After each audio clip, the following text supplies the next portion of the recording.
Hello students. तो आप लोगों का आई होप क्लास 10th का जो टर्म 1 का पेपर था वो हो गया होगा। Wish you all the best. बहुत अच्छा स्कोर आप लेके आए, आगे बहुत अच्छे अच्छे मार्क्स लेके आए और इसी उम्मीद के साथ आप अपना एक करियर पाथ जो है वो बना सके। क्लास 10 बहुत इंपॉर्टेंट होता है।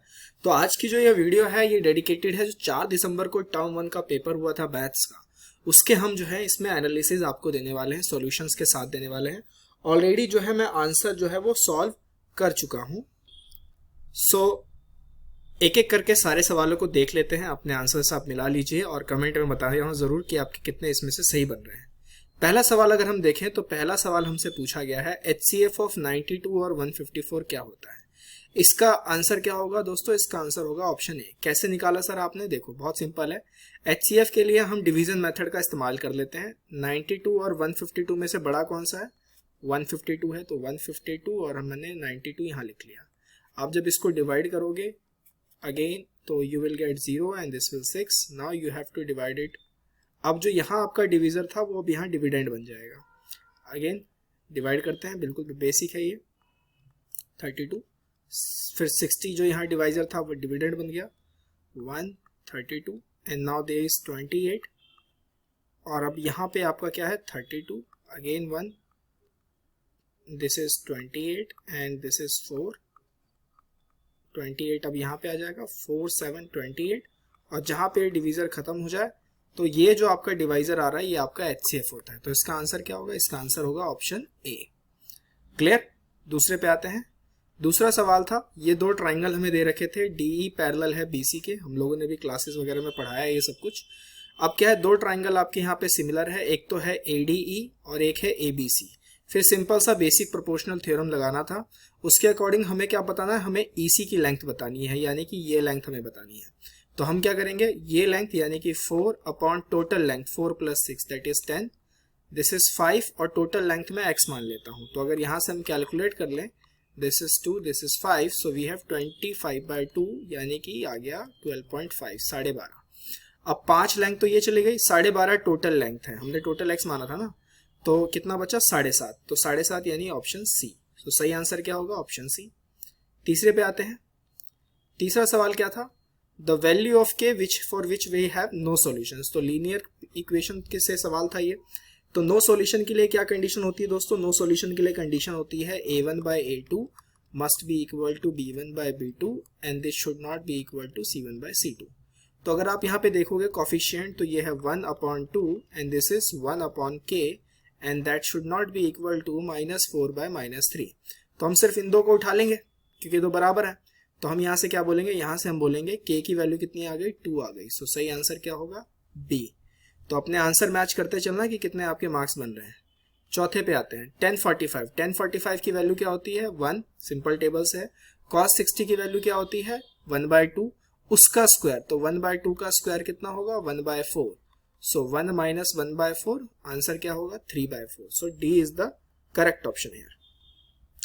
आगे पे आते हैं equidistance, right? Coordinate geometry से क्वेश्चन है, बहुत ही आसान।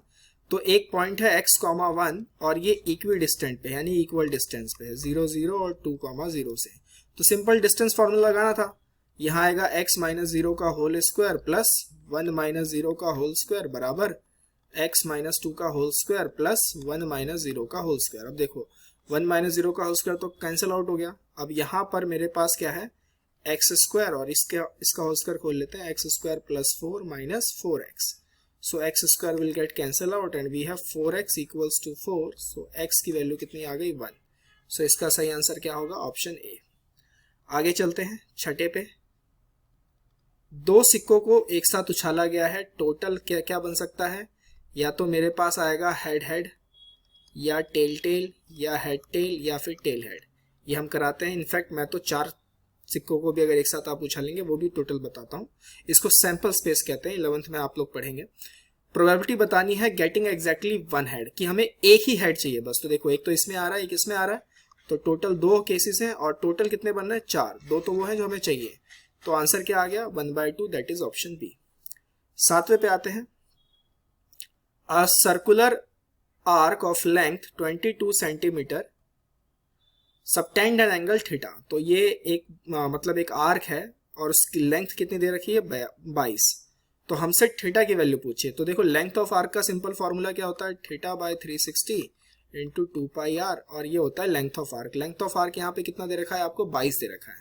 थीटा निकालना है तो theta by 360 2 pi is 22/7, radius कितनी है इसकी 21 इक्वल टू 22। 22 से 22 कैंसिल आउट, और ये 7 से 3 पे कैंसिल आउट, 6 ये 60 पे कैंसिल आउट। तो हम कह सकते हैं थीटा की वैल्यू कितनी आ जाएगी 60 डिग्री, यानी इसका सही आंसर क्या होगा, सही आंसर होगा ऑप्शन सी।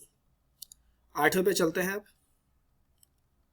हमसे पूछा गया है a quadratic polynomial having sum of zeros 5। तो अगर मैं दो रूट मानूं अल्फा प्लस बीटा तो वो आना चाहिए 5, और अल्फा इंटू बीटा क्या हो जाएगा 0 होना चाहिए। ठीक है, अब इसमें देखो क्या करना है आपको, एक ऐसा हमें क्वाड्रेटिक बनाना है। तो हम क्या कर सकते हैं इसके अंदर, हम इसमें अगर आप देखोगे ध्यान से तो अल्फा प्लस बीटा, यानी यहां पर अगर आप पहला ऑप्शन देखो तो अल्फा प्लस बीटा आपका आता है माइनस का b बाय, यानी कि माइनस का 5/1, तो ये आ रहा है आपका -5। तो ये तो गलत है, जोड़ने पे तो 5 आना चाहिए था ना, ये तो माइनस का 5 दे रहा है, तो ये गलत है।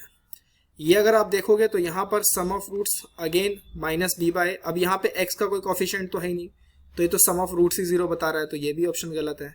इस पे आओ चौथे पे, यहाँ पर अगर आप देखोगे सम ऑफ रूट्स अगेन माइनस का b बाय, माइनस b क्या है यहाँ पर -5, और ये क्या है 1, तो ये तो बिल्कुल सही फिट बैठ रहा है। अल्फा प्लस बीटा 5 आ रहा है। प्रोडक्ट ऑफ रूट्स क्या होता है c बाय a, c क्या है यहाँ पर 5 और a क्या है 1, तो अल्फा इंटू बीटा 5 आ रहा है, जबकि अल्फा इंटू बीटा कितना आना चाहिए था 0 आना चाहिए था, तो ये भी गलत है। तो बचा कुचा एक ही ऑप्शन है, दैट इज ऑप्शन बी। आगे चलते हैं 9th पे। अगर किसी इवेंट की प्रोबेबिलिटी 0.65 है तो नहीं होने की क्या होगी, तो हमने पढ़ा रखा है, हमने सारा अपनी क्लासेस में करा रखा है दोस्तों। हमारा ऐप भी है प्ले स्टोर पे, स्मार्ट अकेडमी ऐप, आप उसको डाउनलोड कर सकते हैं। कोई भी क्वेरी हो तो मैं नंबर जो है डिस्क्रिप्शन में डाल दूंगा, आप वहाँ पे कॉल वगैरह कर सकते हैं, प्रॉपर आपको काउंसलिंग मिल जाएगी। नॉट ई का क्या होता है 1 माइनस जो हमें चाहिए, यानी कि जो इवेंट होता है नॉट ई निकालने का, ये कितना दे रखा है 0.65, तो 1 से माइनस करेंगे आप तो आपको मिलेगा 0.35, सही आंसर है ऑप्शन डी। 10th पे आते हैं। अब दो ट्राइंगल DEF बना लेते हैं। ये है मेरे पास एक ट्राइंगल DE और एक बड़ा सा ट्राइंगल ले लेते हैं PQR, ये सिमिलर है। अब हमें बोला गया है EF और QR का रेशियो कितना है 3/2, तो एरिया का रेशियो क्या होगा, तो जो एरिया का रेशियो होता है area of triangle 1 upon area of triangle 2, ये होता है इनके साइड का रेशियो। अब देखो साइड का रेशियो तो दे ही रखा है ना, EF अपॉन QR, इसका रेशियो दे रखा है, तो मुझे इसका स्क्वायर करना है, ये इसका एरिया के बराबर होता है। ये फॉर्मूला होता है बेसिकली, जो हम प्रूव भी करवाते हैं, बताते भी हैं कि कैसे करना, काफी सारे क्वेश्चन भी हमने प्रैक्टिस किए थे। तो ये रेशियो कितनी दे रखी है 3/2, 3/2 का स्क्वायर कर दो सिंपली 9/4, तो आपका सही आंसर क्या आएगा ऑप्शन डी। आगे चलते हैं 11th पे। अब इसके जीरोस हमें बताने हैं, ठीक है। तो देखो इसको फैक्टर आप कर सकते हो ना, फैक्टर कैसे करोगे, ऐसे दो नंबर आप देखोगे जिनको ऐड करने पे कितना है -5, मल्टीप्लाई करने पे क्या है 6, तो क्या वो नंबर ये है क्या x - 2 x - 3, अगर आप इसको 0 के बराबर रखोगे तो आपके जीरोस क्या आएंगे 2 और 3, तो आपका ऑप्शन क्या हो गया ऑप्शन सी। नेक्स्ट 12th पे आते हैं। 12th क्या कहता है 57/300, इनमें से क्या होगा। अब देखो मैं इसको सॉल्व करने का तरीका बताता हूँ। 57 × 3 × 100 कर दें, 3 से ये 19 पे चला गया। 19/100, ये तो बहुत आसान है ना, ये आप लिख सकते हैं 0.19। तो क्या पॉइंट के बाद ये रुक गया, बिल्कुल रुक गया सर, तो टर्मिनेटिंग है ये। तो कितने डेसिमल पॉइंट तक रुका, तो 2 प्लेसेस तक रुक गया सर, तो सही आंसर क्या होना चाहिए terminating decimal expansion after 2 places of decimal, option B is the correct option. 13th पे आ जाओ। पेरीमीटर ऑफ अ ट्राइंगल जिसकी लेंथ कितनी है 4 सेंटीमीटर ज्यादा है ट्वाइस ऑफ इट्स ब्रेड से, तो लेंथ जो है वो 4 सेंटीमीटर ज्यादा है ट्वाइस ऑफ विड्थ। तो एक इक्वेशन तो ये बन गई, L = 4 + twice of P।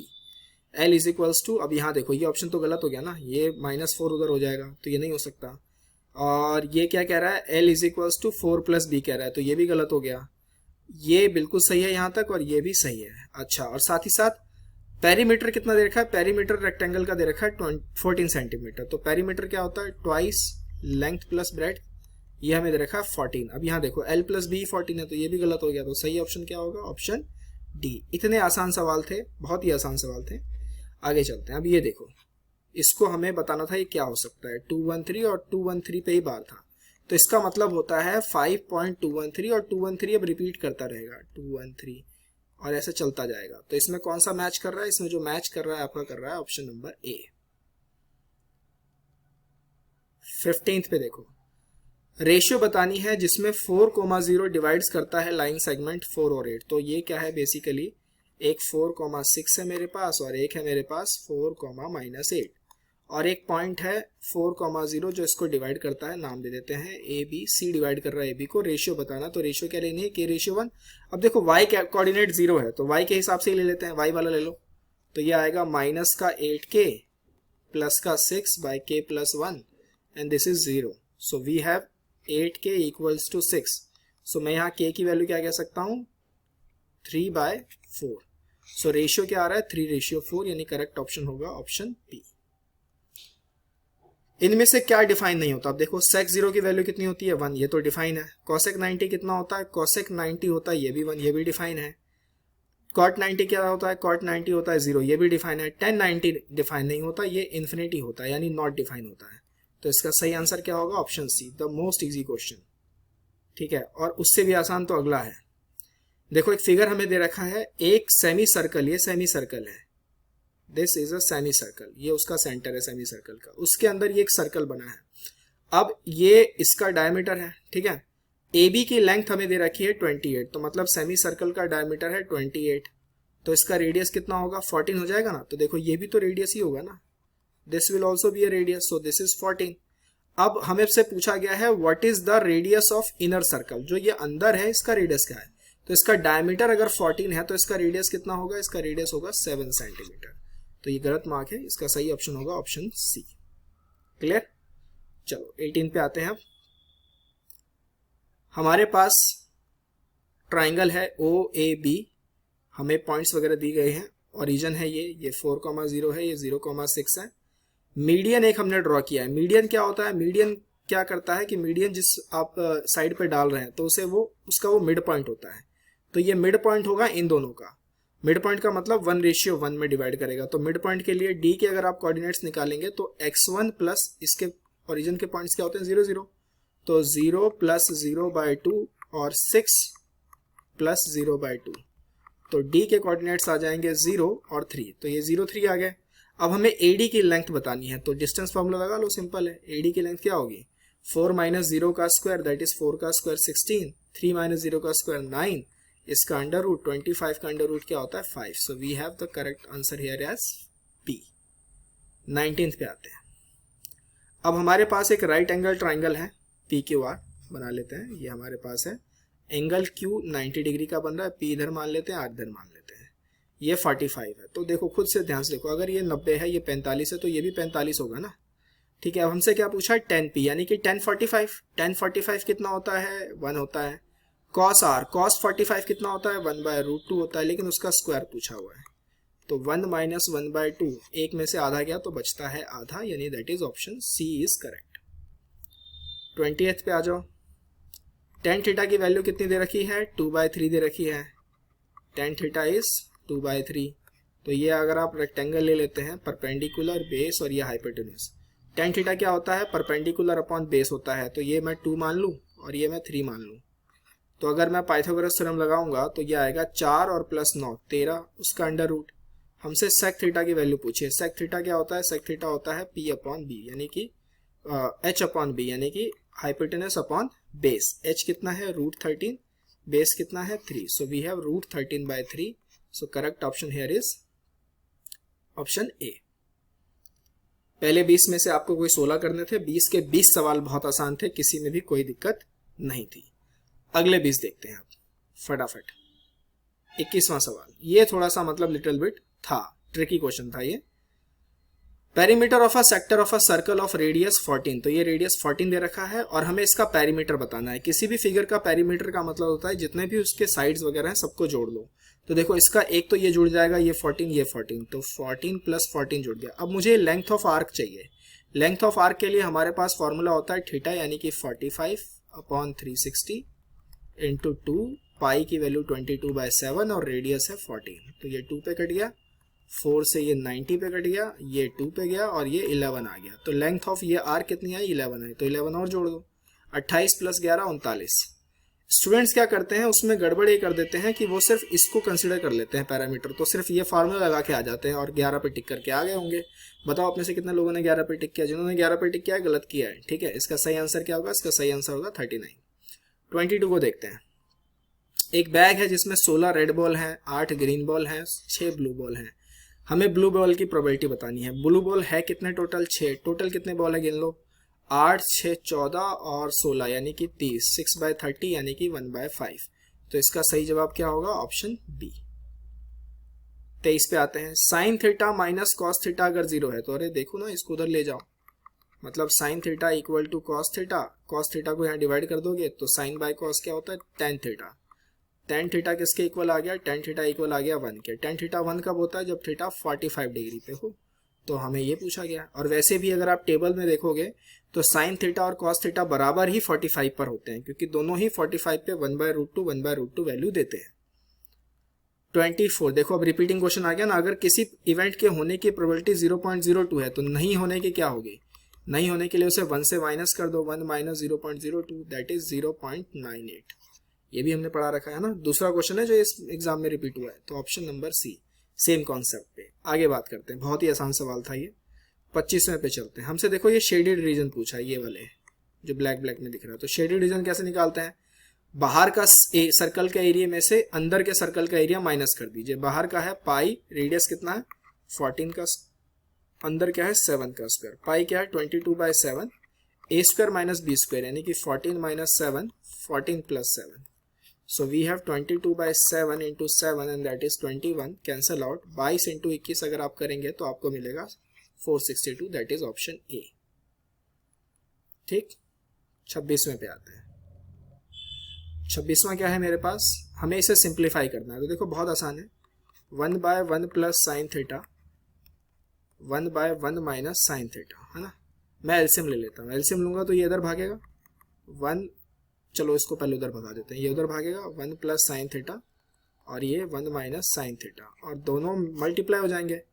1 plus sine theta into 1 minus sine theta. अब देखो साइन थीटा से साइन थीटा कैंसिल, ऊपर तो आ गया 2। ये हो गया a plus B, a minus B, तो a square minus B square. 1 minus sine square theta क्या होता है? कॉस स्क्वायर थीटा होता है ना। कैसे होता है सर? अरे sign square theta plus cos square theta 1 होता है ना। तो 1 माइनस, अगर साइन को वहां लेके जाएंगे तो 1 माइनस साइन स्क्वायर थीटा की वैल्यू कॉस स्क्वायर थीटा होगी। क्लास में कितनी बार कराया है? 1 बाय कॉस क्या होता है? सेक होता है। कॉस का उल्टा सेक होता है ना। तो ये आ जाएगा 2 सेक स्क्वायर थीटा सिंप्लीफाई करके। तो इसका सही आंसर क्या होगा? इसका सही आंसर होगा ऑप्शन डी। 27 पे आते हैं। एक लाइन सेगमेंट है ए बी और ओरिजिन इसको डिवाइड कर रहा है। मतलब अब यहाँ पे ए है 1, -3 और बी है -3, और एक सी पॉइंट है जो कि ओरिजिन है, इसको डिवाइड कर रहा है। हमें रेशियो बताना है। तो एक्स वाला पॉइंट ले लेते हैं। -3 इंटू के प्लस सेक्शन फॉर्मूला लगा लेंगे ना, +1/k+1 and that is equal to 0। ये उधर गया 0, तो k की वैल्यू कितनी आ गई? 1/3। तो रेशियो कितना है? 1:3। 27 का आंसर है बी। अपने कैलकुलेट करते चलना कितने बन रहे हैं। 28 perpendicular bisector of the line segment -8,0 8,0 passes through the point 0,k। तो परपेंडिकुलर बाइसेक्टर की यहाँ बात की गई है। परपेंडिकुलर बाइसेक्टर का मतलब होता है एक लाइन है और दूसरी लाइन इसके परपेंडिकुलर है और इसको इक्वल पार्ट में डिवाइड भी कर रही है। मतलब ये वाला जो पॉइंट है वो मिड पॉइंट है। तो ये a है -8,0 और b है 8,0। तो देखो ये जो लाइन है, इस लाइन पे जो भी पॉइंट होगा, तो अगर मैं ये वाला पॉइंट निकालना चाहूँ तो ये वाला पॉइंट क्या आएगा? इसका बाइसेक्ट करने वाला पॉइंट ये आ जाएगा। मिड पॉइंट थ्योरम लगा लो ना, दिस प्लस दिस बाय 2, तो 0 हो गया। 0 प्लस 0 मतलब 0 हो गया, राइट। अब k की वैल्यू क्या हो सकती है? तो k की वैल्यू तो कुछ भी हो सकती है। ये पॉइंट तो कहीं भी लाई कर सकता है ना, इधर से लेके उधर तक, राइट। तो perpendicular bisector of a line passes through a point 0,k, क्योंकि इसने बोला है कि हमें ये वाला पॉइंट नहीं चाहिए। अगर ये वाला पॉइंट कहता तो मैं तो कहता कि भैया k की वैल्यू 0 हो जाएगी, लेकिन ये कह रहा है कि ये लाइन पूरी पास कर रही है और एक लाइन तो बहुत सारे पॉइंट से मिलकर बनी है। तो यहाँ पे तो काफी सारे पॉइंट्स हो सकते हैं, यहाँ पे काफी सारे पॉइंट्स हो सकते हैं कि नहीं हो सकते। तो इसमें आंसर क्या होगा? इसमें आंसर होगा कि k की जो है वो कुछ भी रियल वैल्यू हो सकती है। So right answer will be option C. D नहीं होगा, ऑप्शन सी होगा, एनी रियल नंबर। राइट। चलो आगे चलते हैं। 29 थ्योरी बेस्ड है। पहले तो हम बाकी ऑप्शंस देख लेते हैं कि वो क्यों करेक्ट नहीं है। जैसे ऑल रेक्टेंगल्स आर सिमिलर, नहीं बिल्कुल नहीं। अरे भाई एक 10/8 का रेक्टेंगल एक 5/7 के रेक्टेंगल से कैसे सिमिलर हो सकता है, चांसेस ही नहीं है, गलत। Polygons having same number of sides are similar, गलत बात है। अरे मैं 4 साइड में तो तुम्हें एक पैरेललोग्राम दिखा दूं और ट्रेपेजियम दिखा दूं तो उनके नंबर ऑफ साइड्स तो सेम है, लेकिन वो सिमिलर कैसे हुए, तो ये भी गलत। 2 similar figures are always congruent, बिल्कुल नहीं। कॉन्ग्रुएंट का मतलब अलग होता है, सिमिलैरिटी का मतलब उसी प्रोपोर्शन में या एक जैसा भी हो सकता है।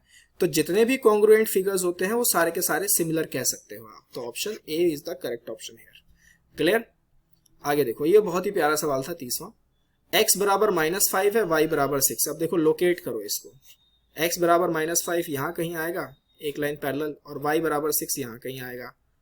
अगर आप ये वाला पॉइंट देखोगे तो ये वाला आ रहा है -5,6, तो इनका सॉल्यूशन एक ही आएगा एंड दैट इज -5,6। मतलब यही 2 पॉइंट देखने थे और ऑप्शन में टिक कर देना था, राइट। 31 ये थोड़ा सा मतलब है सवाल अच्छा। A circle of radius 3 unit, उसका सेंटर है ओरिजिन। तो देखो हमने एक सर्कल बनाया, सेंटर ले लिया और यहाँ पे ये 3 है, 3 यूनिट्स। तो बेसिकली ये डिस्टेंस कितना आ रहा है, ये डिस्टेंस आ रहा है 3, तो ये डिस्टेंस भी कितना आ रहा है, 3 आ रहा है, 0,3 है ना। अब -1 देखो, -1 यहाँ पे है और -1 y का ये रहा, तो सर्कल के अंदर ही लाई कर रहा है, तो ये तो अंदर लाई कर रहा है। इसने पूछा कि कौन सा पॉइंट बाहर लाई करेगा। 0,3 तो खुद देखो आप, तो सर्कल पे ही लाई कर रहा है, ना अंदर है ना बाहर है, सर्कल के ऊपर है, तो ये भी नहीं हो सकता, ये भी नहीं हो सकता। 1 और 2 अगर आप देखोगे तो देखो 1 और 2 जो है वो अंदर ही लाई कर रहे हैं, तो ये भी नहीं हो सकता। तो बचा एक ही option, that is option D. आगे चलते हैं। इनफाइनाइट सॉल्यूशंस बताने हैं, लीनियर पेयर का है। इनफाइनाइट सॉल्यूशन के लिए क्या कंडीशन होती थी दोस्तों, a1/a2 बराबर b1/b2 बराबर c1/c2। तो 3/k equal to 5/15 equal to 8/24। आप देखोगे तो 1/3 दोनों दे रहे हैं, तो 3/k must be equal to 1/3, तो k की वैल्यू कितनी आ जाएगी, 9 आ जाएगी। सो सही आंसर क्या होगा, ऑप्शन बी। आगे देखते हैं 33। HCF of 2 consecutive even numbers, ये भी बहुत ही प्यारा सवाल था, इसमें बस आपको दिमाग लगाना था। 4 और 6 ले लो ना, इसका HCF क्या आएगा, दोनों में कॉमन क्या है, तो 2 तो हमेशा कॉमन रहेगा। इवन नंबर्स को बेसिकली आप 2n से ही लिखते हो ना, तो 2 तो हमेशा कॉमन है, तो इनका HCF हमेशा कितना आएगा, 2 कॉन्जिक्यूटिव इवन नंबर्स का, and that is answer is 2, option C. 34 the zeros of quadratic polynomial. अब देखो ये भी बहुत प्यारा सवाल है, यहाँ पे देखो खुद आप सोचो, अगर इसके मैं 2 रूट्स मान लूँ अल्फा और बीटा, तो अल्फा प्लस बीटा क्या आएगा, माइनस का b बाय यानी कि माइनस का 99, a की जगह 1 है ना। यहाँ पर a की जगह क्या है 1, b की जगह 99 और c की जगह है 127। अल्फा इंटू बीटा क्या होगा, c बाय a यानी कि 127। अब खुद सोचो 2 नंबर हैं, उनको मल्टीप्लाई करने पे क्या आ रहा है, पॉजिटिव आ रहा है। इसका मतलब ये हुआ कि अगर अल्फा पॉजिटिव हुआ तो बीटा को भी पॉजिटिव होना पड़ेगा, क्योंकि पॉजिटिव पॉजिटिव पॉजिटिव ही देगा। या फिर अगर अल्फा नेगेटिव हुआ तो बीटा को भी नेगेटिव होना पड़ेगा, क्योंकि नेगेटिव नेगेटिव को भी जब मल्टीप्लाई करते हैं तो पॉजिटिव आता है। क्लियर है यहाँ पे। तो या तो दोनों पॉजिटिव होंगे या दोनों नेगेटिव होंगे, तो ये सी और डी का तो खेल ही खत्म हो गया, इन्हीं दोनों में से कोई एक है। अब ये देखो 2 नंबर को जोड़ने पे आपके पास माइनस में आंसर आ रहा है, तो अगर दोनों पॉजिटिव हैं तो इनको जोड़ेंगे तो ये तो हमेशा पॉजिटिव आंसर देगा, तो ये तो हो ही नहीं सकता। इसका मतलब दोनों के दोनों कैसे रहे होंगे, नेगेटिव रहे होंगे। तो option A is the right option है। इस तरीके से आपको करना था, ये बहुत ही बढ़िया सवाल लगा था मुझे बोर्ड का। इस तरीके के एनालिटिकल क्वेश्चंस पूछे जाने चाहिए थे। और आगे देखते हैं, मिड पॉइंट हमें बतानी है लाइन ज्वाइनिंग की, तो ये है -3,9 -6, -4 मिड पॉइंट है ये। यहाँ पे मिड पॉइंट 1:1 होता है, तो मैं m से डिनोट कर लेता हूँ। तो बेसिकली क्या करना है, जोड़ के 2 से डिवाइड करना है, -3 -6 -9/2, 9 - 4 5/2। तो बेसिकली मेरे पास आंसर क्या आ गया, ऑप्शन सी मेरे पास करेक्ट ऑप्शन आ गया। आगे देखते हैं 36। हमारे पास 36 क्या है, 13/2 × 5² × 7। अब मैं क्या करता हूँ, 2 से ऊपर नीचे इंटू कर देता हूँ, तो मेरे पास आया 26, ये हो गया 4 और ये हो गया 25, यानी 100 हो गया, तो 7। 26/7 अगर आप जब निकालोगे तो क्या होगा कि ये ना चलता जाएगा और रिपीट भी करेगा खुद को, निकाल के देख लेना कैलकुलेटर पे भी।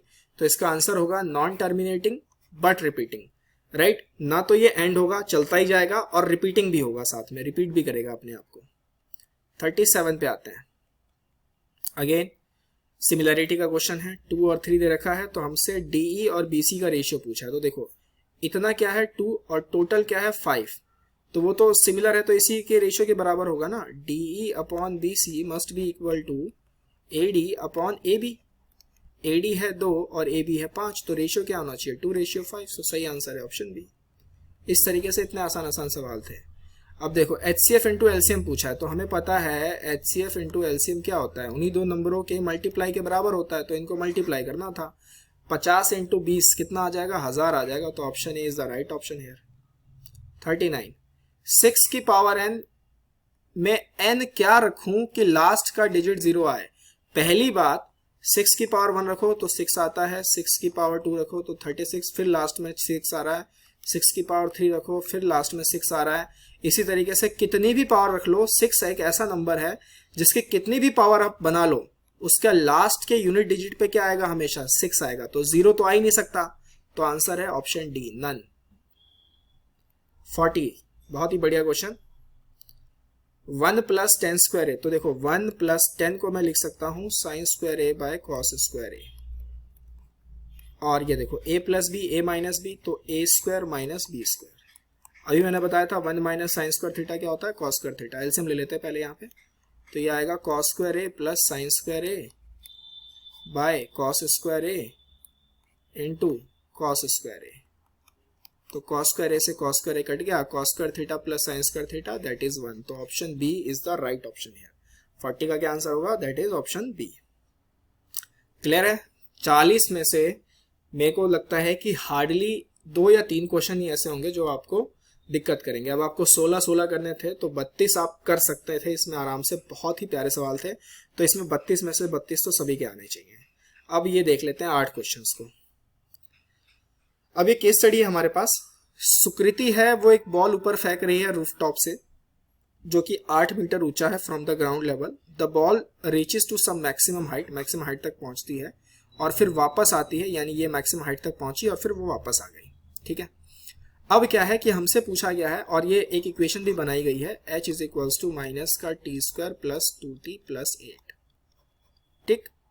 अब हमें क्या पूछा गया है कि मैक्सिमम हाइट बॉल कितनी अचीव कर सकती है। तो देखो 8 तो यही है, तो 8 से तो ऊपर ही होगा, तो ऑप्शन है ये तो हट गया, और 8 भी नहीं हो सकता, तो 9 और 10 में से एक होगा। अब देखो अगर मैं t को इस इक्वेशन में 1 रख लूँ, t = 1 रख लूँ, 1 सेकेंड है ना, तो हाइट कितनी आएगी 8 + 2 - 1, यानी कि 9 मीटर। और अगर मैं यहाँ पर t को 2 रख लेता हूँ 2 सेकेंड में, 2 सेकेंड बाद हाइट देख लो, 2 सेकेंड बाद ये आएगा 4, और यहाँ 2 × 2 = 4 + 8, फिर से हाइट वही आ गई। मतलब 1 सेकेंड, ये यहाँ से यहाँ तक में 1 सेकेंड गया, और फिर अगले 1 सेकेंड में वापस उसी पॉइंट पे आ गया, 8 पे ही आ गया। तो इसका मतलब ये है कि मैक्सिमम हाइट जो है वो कितनी होगी, वो होगी 9 मीटर की मैक्सिमम हाइट होगी, that is option C. Polynomial ये क्या रिप्रेजेंट कर रहा है बताओ फटाफट, क्वाड्रेटिक है ना, ये क्वाड्रेटिक कर रहा है रिप्रेजेंट। मैक्सिमम हाइट के लिए कितना टाइम लगेगा, तो हमने क्या डाला था यहाँ, t की वैल्यू 1 डाली थी, तो इसका मतलब है हमें 1 सेकेंड लगेगा। देखो यही होता है केस स्टडी में, एक बार आपने सॉल्व करते हैं सारे सॉल्व हो जाएंगे। Number of zeros of polynomial, अरे क्वाड्रेटिक है तो 2 ही होंगे ना, तो ऑप्शन बी राइट है। जीरोस ऑफ पॉलिनोमियल, अब आपको क्या है कि ये जो पॉलिनोमियल है आपके पास -t² + 2t + 8, इसको सॉल्व कर लेते हैं। Just a second, -t² + 2t + 8, मैं माइनस अगर कॉमन ले लूँ तो t² - 2t - 8। फैक्टर अगर आप इसके करोगे तो ये आपको मिलेगा t - 4 t + 2, तो यहाँ से t की वैल्यू आपको मिलेगी -2 और 4। तो ऑप्शन बी जो है वो राइट ऑप्शन यहाँ अभी तक दिखाई दे रहा है। क्लियर। चलो अगली केस स्टडी पे आते हैं, उसके बाद हमारा ये टर्म 1 का देख लेंगे हम। केस स्टडी 2 है। क्विल्ट, क्विल्ट का मतलब होता है रजाई कह लीजिए या गद्दे कह लीजिए, ठीक है, क्विल्ट है ये, और बहुत अलग अलग कलर और डिजाइन में है, ज्योमेट्रिक डिजाइन इस तरीके से दे रखा है। अब यहाँ पे आप देखोगे तो एक ट्राइंगल है ABC, दिखा आपको। अच्छा, ये हर एक डिस्टेंस ना x की है, ये स्क्वायर बन रहा है, x का बॉक्स बन रहा है ये। तो अगर ये x का बॉक्स बन रहा है तो ऑब्वियस सी बात है ये डिस्टेंस क्या होगा, तो पाइथागोरस थ्योरम लगा लेंगे। X square plus x square यानी कि 2x स्क्वायर, उसका अंडर रूट यानी कि √2x, है ना, या x√2। तो ये जो ट्राइंगल है ABC और एक ट्राइंगल है मेरे पास PQR, ये आपको दिखाई दे रहा है ना, ये दो ट्राइंगल है। अब इसके बेसिस पे हमें बताना है कि ट्राइंगल ABC QRP के, QRP यानी 90 वाले को पहले लिया R और P, और यहाँ इन्होंने क्या लिया, A 90 वाले को पहले लिया, B और C, तो ठीक ही चल रहा है मामला, है ना। तो हम इसे राइट हैंड साइड से, मतलब राइट हैंड और एक साइड से हम कर सकते हैं, राइट एंगल से, तो ये तो चल सकता है। ट्रिपल साइड से भी हम कर सकते हैं, अगर आप देखने जाओ तो x(√2x), उससे भी सिमिलर प्रूव हो जाएगा। उससे साइड एंगल साइड से भी कर सकते हैं, क्योंकि एक एंगल हमें मालूम है 90 डिग्री का है, लेकिन हम तीनों एंगल से नहीं कर सकते, क्योंकि ये एंगल कितना है ये हमें नहीं पता। तो ऑप्शन बी जो है वो सुटेबल क्राइटेरिया नहीं है, ठीक है। आगे चलते हैं।